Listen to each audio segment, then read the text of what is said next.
plan Un jeune, une solution s'inscrit dans la mise en place de nombreux dispositifs pour que les jeunes travaillent avec des dérogations aux règles communes du droit du travail. En clair, par exemple, le SMIC ne s'applique pas aux apprentis. Ils touchent entre 27 et 55% du salaire minimum quand ils ont moins de 18 ans et entre 43 et 78% quand ils sont majeurs. Il ne s'applique pas non plus au contrat de professionnalisation. Par exemple, si on prend un jeune de moins de 21 ans en contrat de professionnalisation, il a un salaire minimum de base qui est encore en dessous du SMIC et qui est à 874,21 €, soit en plus moins que le seuil de pauvreté. Julien Vermignon, comment vous expliquez qu'on accepte en fait depuis des années que ces dispositifs pour intégrer les jeunes sur le marché du travail dérogent à ce qui est la base du Code du travail? Nous, ce qu'on a conclu avec le Forum français de la jeunesse, c'est que la politique de l'emploi à destination des jeunes, c'est la même politique qu'on peut retrouver lorsqu'on parle de pouvoir d'achat des jeunes. C'est-à-dire qu'elles ne sont pas directes. Quand on veut rendre du pouvoir d'achat aux jeunes, on s'adresse à leurs parents. Quand on veut employer un jeune, on s'adresse aux entreprises.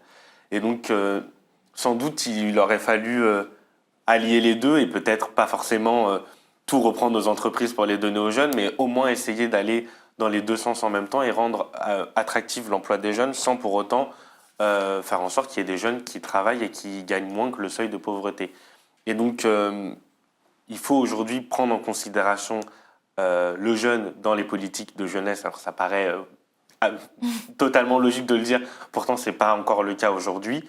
Et donc c'est de faire en sorte que les politiques de l'emploi rentrent le jeune dans le droit commun.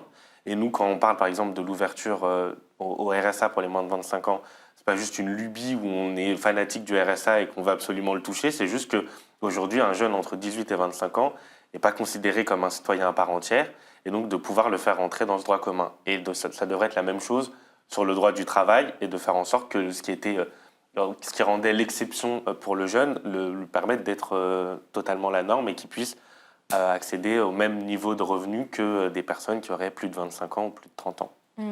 Florence Idaden, sur la dérogation continuelle des bases du droit du travail en ce qui concerne le travail des jeunes, comment vous expliquez que ça ne fasse pas lever les foules ? Déjà, je pense qu'il y a un entendu sur le fait que les jeunes valent moins, et notamment sur le marché du travail, que le fait de ne pas avoir beaucoup d'expérience professionnelle ferait de vous un moins bon travailleur, entendu qui est tout à fait discutable.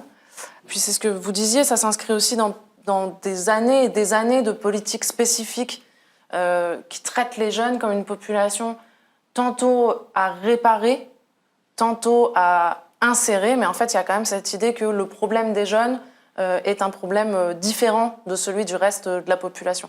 Alors que, pourtant, sur les questions d'insertion dans l'emploi, on voit qu'on retrouve à peu près les mêmes mécanismes sur d'autres générations.